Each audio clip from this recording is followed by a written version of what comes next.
Radhe. Hello friends, Radhe Radhe, जय श्री कृष्णा। कैसे हैं आप सब? आई होप आप सब अच्छे होंगे, स्वस्थ होंगे और अपनी पूजा पाठ अच्छे से कर रहे होंगे।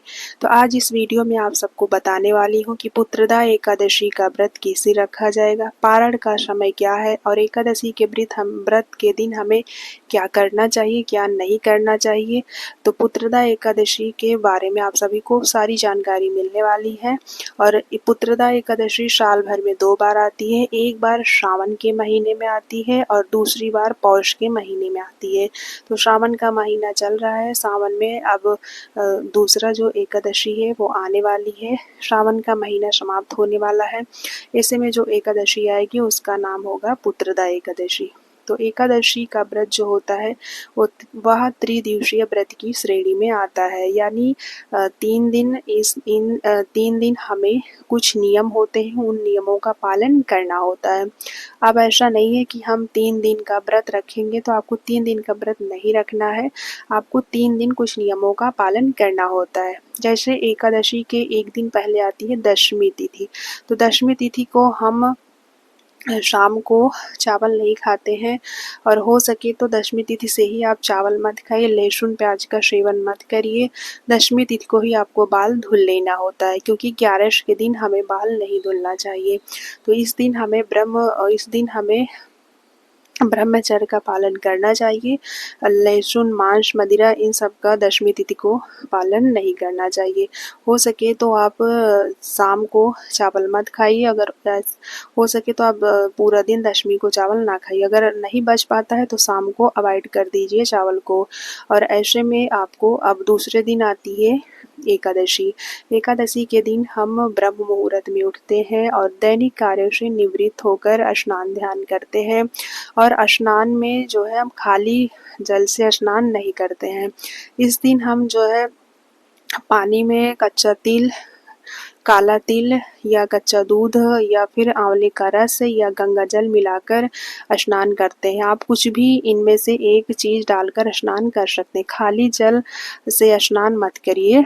उसके बाद स्नान करने के बाद आप अगर घर में लड्डू गोपाल हैं, सालिग्राम है, तो उन्हें हाथों से प्रेम से ताली बजाकर उठा दीजिए। और इस दिन हमें लड्डू गोपाल की विशेष रूप से पूजा अर्चना करना चाहिए। और इस दिन हमें अपने लड्डू गोपाल, सालिग्राम या भोले या फिर भगवान विष्णु, माता लक्ष्मी की कोई विग्रह हो या राधे कृष्ण की कोई विग्रह हो, तो उन्हें इस दिन हमें खुद भी पीला वस्त्र धारण करना चाहिए और अपने लड्डू गोपाल को भी पीला वस्त्र धारण कराना चाहिए। इस दिन हमें जो है लड्डू गोपाल को जैसे भोग लगाते हैं अन्न का, तो इस दिन हमें अपने लड्डू गोपाल को अन्न का भोग नहीं लगाना होता है, क्योंकि एकादशी होता है। तो इस दिन एकादशी में अन्न को अवॉइड करते हैं। इस दिन हमें अपने लड्डू गोपाल, राधा कृष्ण युगल जोड़ी सरकार है, तो उन्हें पंचामृत से स्नान कराना चाहिए और विशेष रूप से भोग प्रसाद इस दिन धारण कराना चाहिए। इस दिन हमें अपने घर में भी चावल नहीं बनाना चाहिए। अगर जिनका व्रत नहीं है तो उन्हें भी आप चावल खाने से मनाही कर दीजिए। तो इस दिन हमें विशेष रूप से पूजा अर्चना करना चाहिए। इस दिन हमें निंदा, चुगली आदि नहीं करना चाहिए। इस दिन ज़्यादा से ज़्यादा भगवान के नाम का हमें जप करना चाहिए।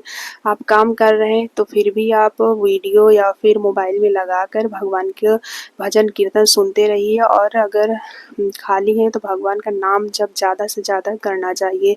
तो एकादशी जो है व्रतों का राजा होता है, तो इस दिन आपको दिन में भी नहीं सोना चाहिए। एकादशी क्या, किसी भी व्रत में आपको दिन में सोना नहीं चाहिए, क्योंकि कहते हैं जो उसका पुण्य होता है वो हमें कम हो जाता है अगर दिन में सो जाते हैं। लेकिन अगर थक गए हैं या फिर काम है, वर्क लोड है, तो आप जो है अपने पल्लू में तुलसी का पत्ता बांध कर थोड़ी देर आराम कर सकते हैं, ऐसी कोई दिक्कत नहीं है। लेकिन आपको जो है एकादशी के दिन विशेष रूप से भगवान को समर्पित कर देना चाहिए। तो आइए जानते हैं कि एकादशी का व्रत किस दिन रखा जाएगा। जैसा कि नाम से ही प्रतीत हो रहा है, पुत्रदा एकादशी। पुत्रदा एकादशी 2 बार आती है, एक बार श्रावण में और दूसरी बार पौष माह में।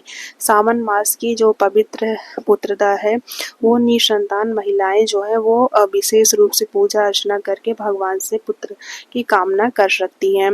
भगवान विष्णु की विशेष रूप से पूजा अर्चना की जाती है। तो इस दिन एकादशी का जो प्रारंभ है वो 23 अगस्त रविवार को रात 2 बजे प्रारंभ हो रहा है और समापन जो हो रहा है 24 अगस्त दिन सोमवार को सुबह 4:18 पर हो रहा है। ऐसे में जो पुत्रदा एकादशी है 24 अगस्त सोमवार को रखा जाएगा।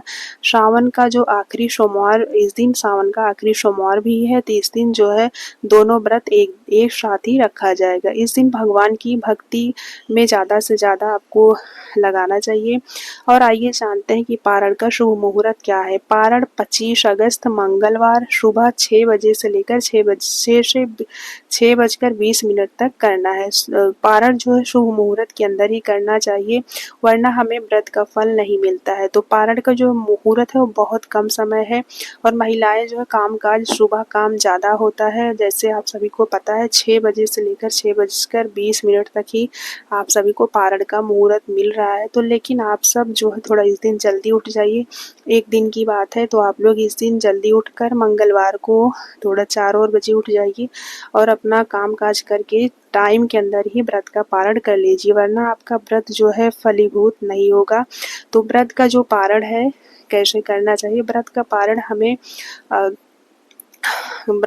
हमें चावल से ही करना चाहिए। व्रत के पारण के दिन हमें सुबह उठकर स्नान ध्यान कर भगवान की विशेष रूप से पूजा अर्चना करना चाहिए और उसके बाद अगर भगवान को जो भोग लगाए हैं उसे ग्रहण करना चाहिए। और घर में जो भी बना हुआ है वो सब अगर अन्न का बना हुआ है तो आप गाय को खिला दीजिए।